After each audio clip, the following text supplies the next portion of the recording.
This is Travis Wayne Goodsell, and I've decided this morning that because it's going to be a lot quicker to make videos, talking videos, it's going to be a little bit more complicated and take longer to do videos with pictures and text and all that.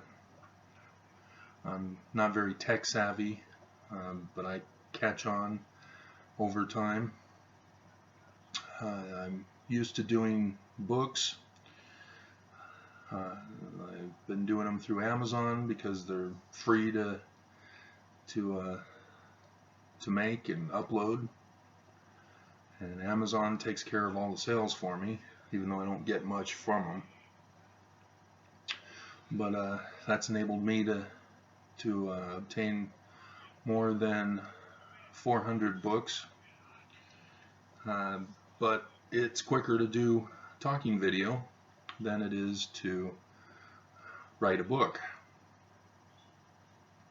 And even though I had planned to do books with accompanying audio books and videos for lessons and such, the work I'm involved in, is taking too long, so I'm just going to do videos. And so from here on out, that's what I'll be doing. And I'm not going to keep repeating this through each video. So this is going to be the only introduction about this. I've decided to start with a video series on the Constitution.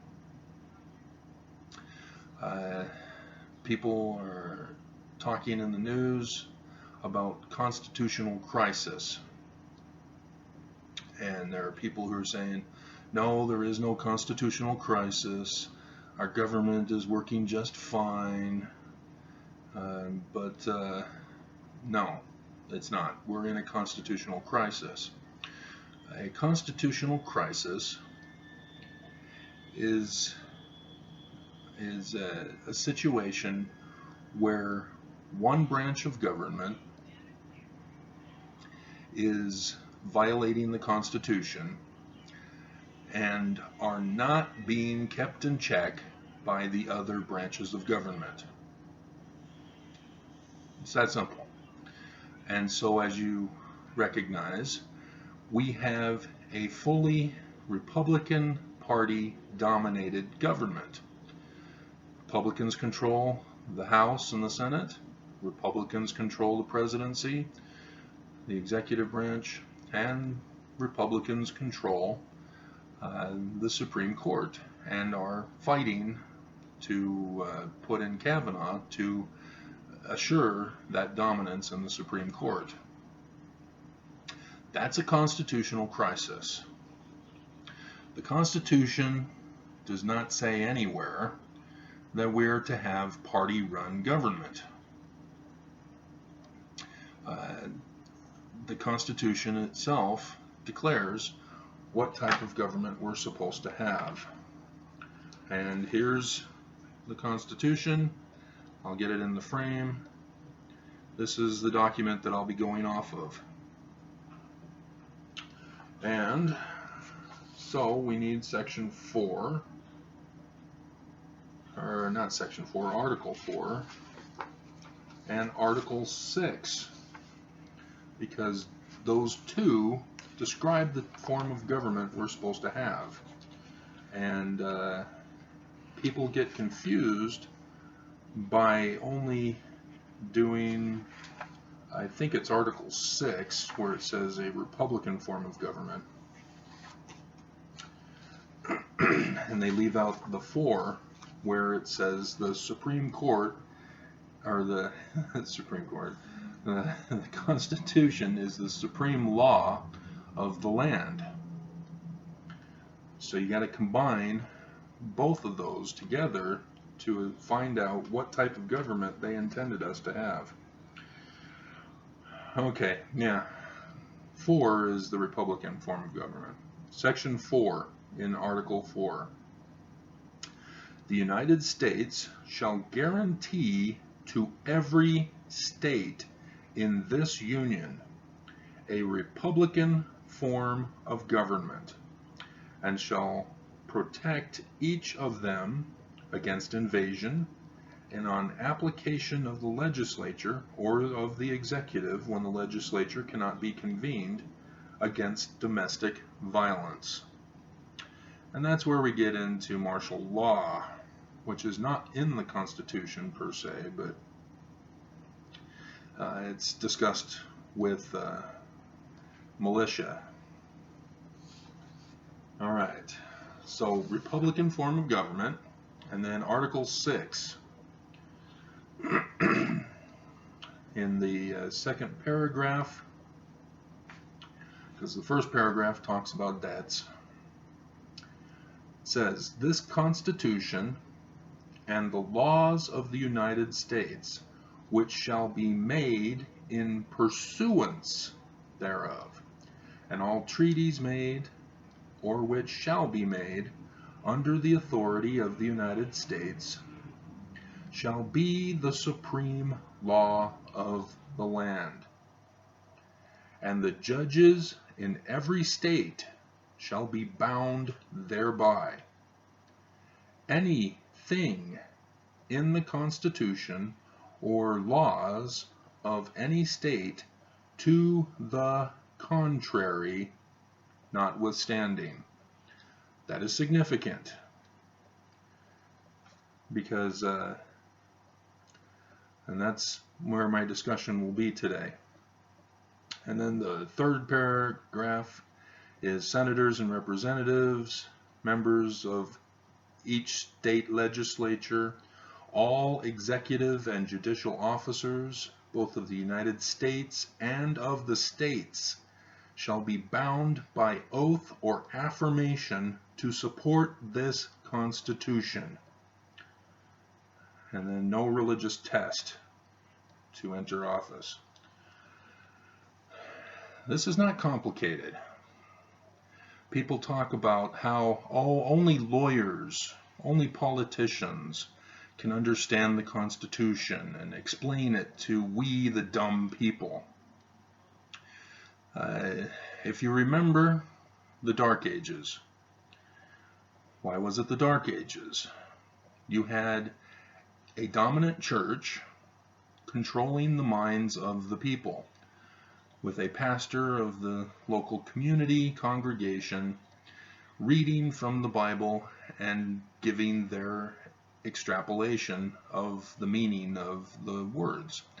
And so the congregation were subject to whatever their leader told them. It was not until the Gutenberg Press, with the Gutenberg Bible, where, wow, we the people, if we learn to read, can find out for ourselves what the Bible actually says.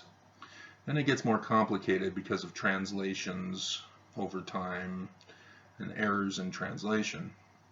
But that broke the cycle of darkness on the earth, or at least in the old world. And the Enlightenment came in because people were reading. They were reading for themselves the primary source documents and learning what the truth is. And so I suggest to each and every citizen of the United States, get a copy of the Constitution. It's available online. Download a PDF file of it. Read it for yourself. You know, the news is all about what's going on in our government, both at the federal level, the state level, our city and county levels. Read the Constitution. Compare what the Constitution says to do versus what is actually going on in each of these levels of government, in each and every branch at each of these levels. And you will be shocked and horrified, because we are not a constitutional republic. We are not following the Constitution. we have a constitutional crisis, not just in our federal government, but in many of our state governments. Utah, where I'm currently living, is in a constitutional crisis. The state of Utah has been in defiance of the federal government since the beginning. For those of you who don't know Utah history, Utah came about with the Mormons, and Brigham Young, after the murder of the founder of the church, was able to convince a number of the membership of that church to follow him into what's now the Utah Valley. And he became a theocratic leader, which is king and religious leader, over his group that he took, and he called the land Deseret. And then he branched out, sending people up into Canada and down into Mexico, and then the government came in, formed the territory of Utah, forced him to be dethroned as king of Deseret, but they allowed him to become governor of the Utah territory, and then he was dethroned from that as well, and they put in a different governor. And so he became just the church leader, even though the Mormons who lived in the area still considered him king. So that's a brief history. And then when Utah became a state in the Union, it involved arresting many of the church leadership for being involved in polygyny. It's not polygamy. Polygamy is a general categorization. The Mormons were practicing polygyny, meaning that the men had more than one wife. And they were told to stop it in order to become a state in the Union. But they violated that, and the Reed-Smoot hearings, I believe it was, involved finding out if the Mormons were in violation of their contract agreement in order to become a state in the Union, and the church, the second time around, again said, okay, we'll stop polygamy, and we're telling our members that we're stopping polygamy. And they now have in their canon of scripture a passage that says polygamy is not to be practiced. But they didn't remove their scripture from the Doctrine and Covenants, as they call it, section 132, which still declares polygamy, or polygyny, as it's called. And so the church is in conflict and still in defiance of the United States government. And it's not just that one issue.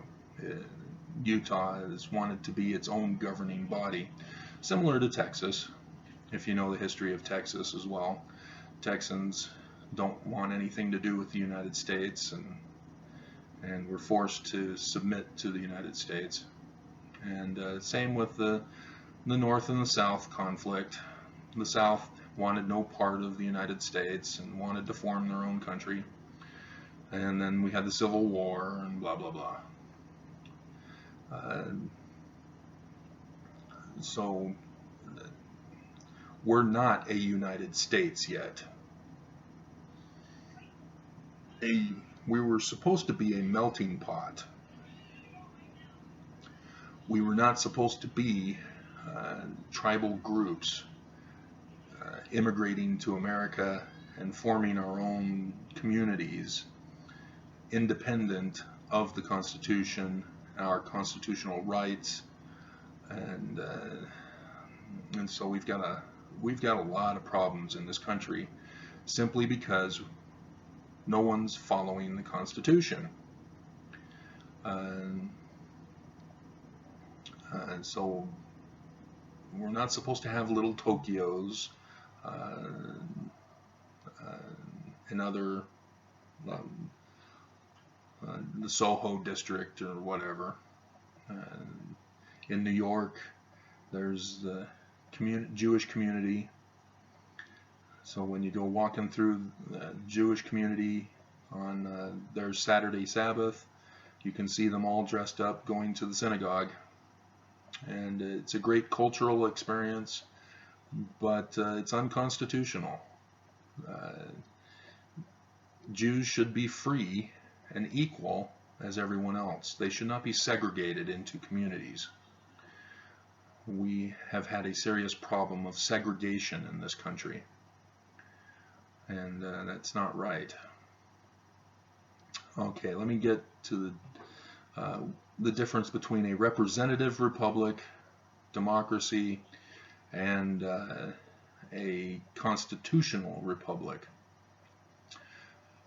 A democracy is majority rules. It's that simple. You have majority votes, and the majority gets to decide what to do, which means the minority gets discriminated against. They get deprived of their rights and freedoms. And it's not always the case.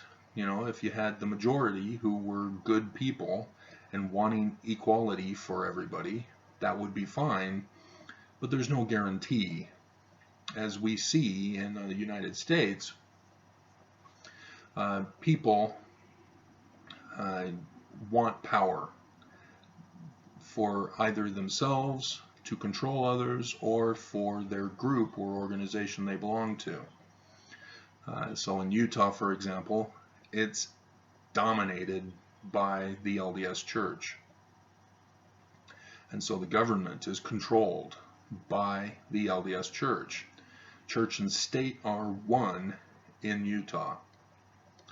And, you know, that's democracy. The Mormons vote. They vote in a Mormon, and Mormons make laws based on their church rather than the Constitution. And that's a big problem here in Utah. And I don't think there's any other state in the Union that has a severe problem like we have in Utah. And then you get to a representative republic, and it appears on the surface that that's what we're supposed to be in the Constitution. If you left out Article 6 that says the supreme law of the land is the Constitution, because we have votes for representatives in the offices of the governments at all levels and all branches, well, most branches. The Supreme Court gets selected by the president. And so, yeah, there are weaknesses in the Constitution, as we are witness to today. But those weaknesses were not anticipated because there was no intention of having party-run government. So the weaknesses in the Constitution are a result of violating the Constitution.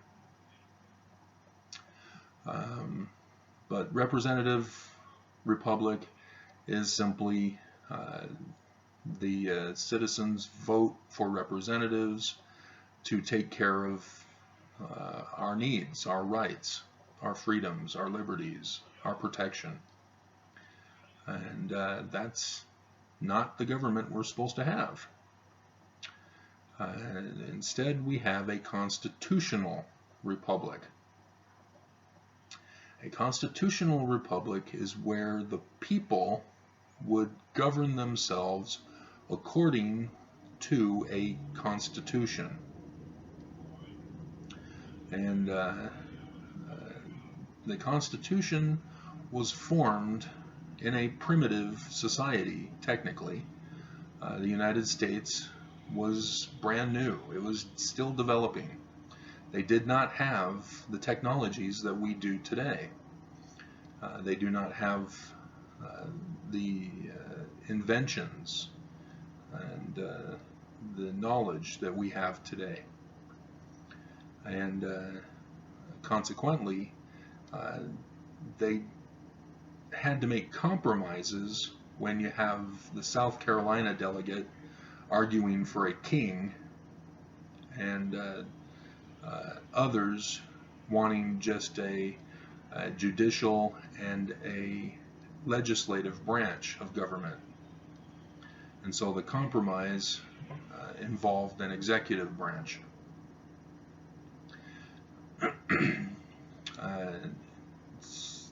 And yeah, I mean, if the laws of Hammurabi, if you're familiar with him, he was a king in Assyria, and he had the laws of Hammurabi, as they were called. And they were recorded on stone tablets and posted at all the ports of entry around the kingdom, so that those entering would know the law that they were to be governed by upon entering the land. So that, I think, may have been the first constitutional government, even though it was run by a king. And technically he was a theocratic ruler.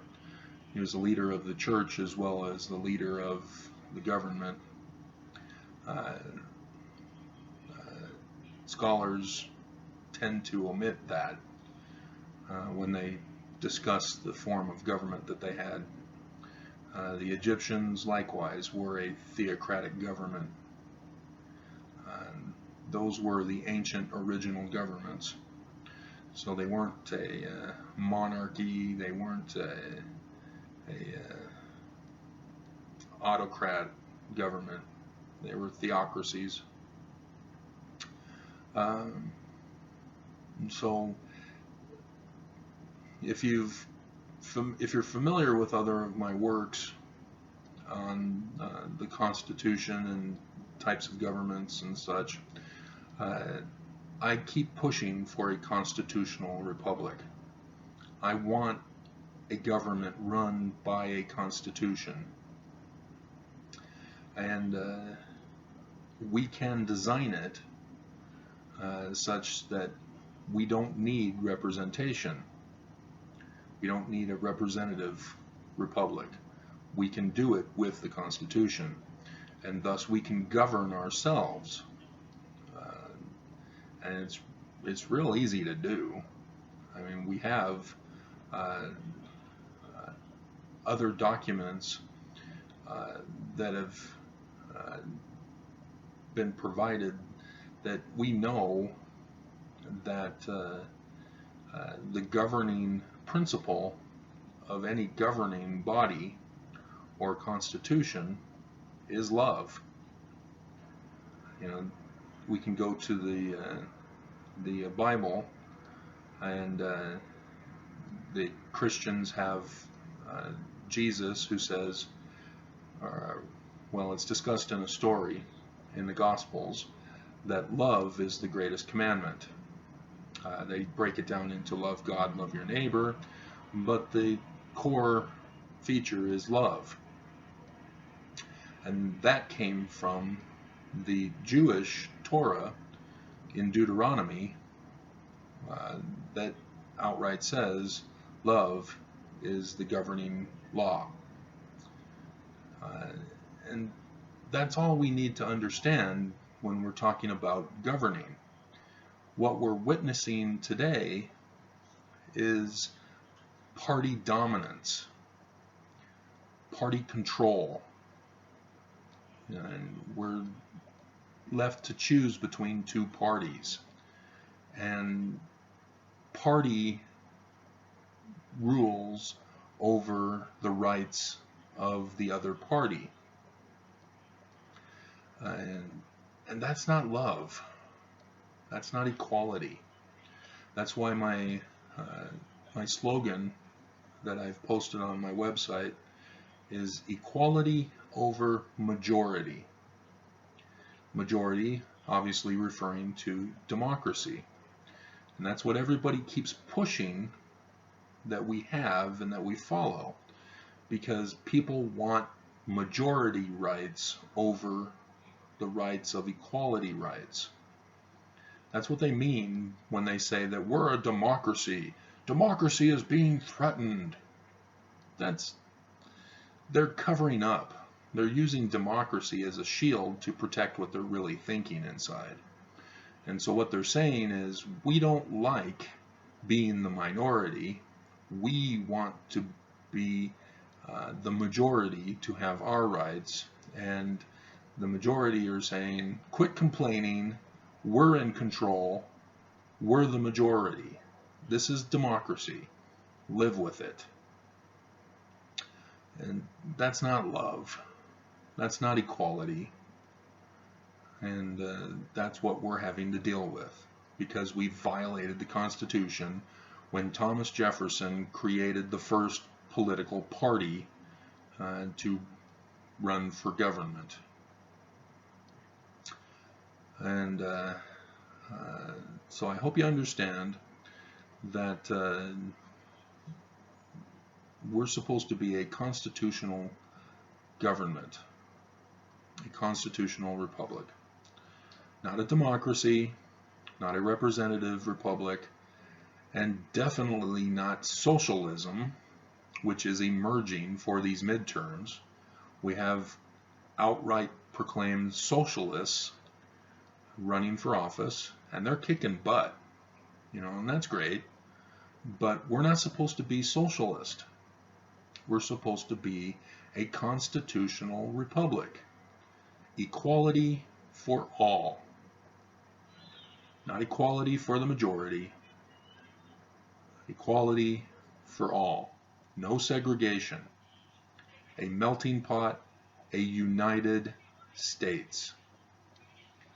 So that no more can we fear going into another state or even another city and not know if what we do and has been accepted in where we originated from will no longer be accepted where we go. And we have that problem. Take abortion, for example. Utah does not allow abortion. So people who want abortions in Utah have to travel to Wyoming or other states that accept abortions. And we can't have that. We can't have that divisiveness. We need to be unified under one law to govern us all, so that we can govern ourselves. And love is the overarching theme by which we should govern ourselves. And we'll stop with this segment right here and go on to the next video after I post this one.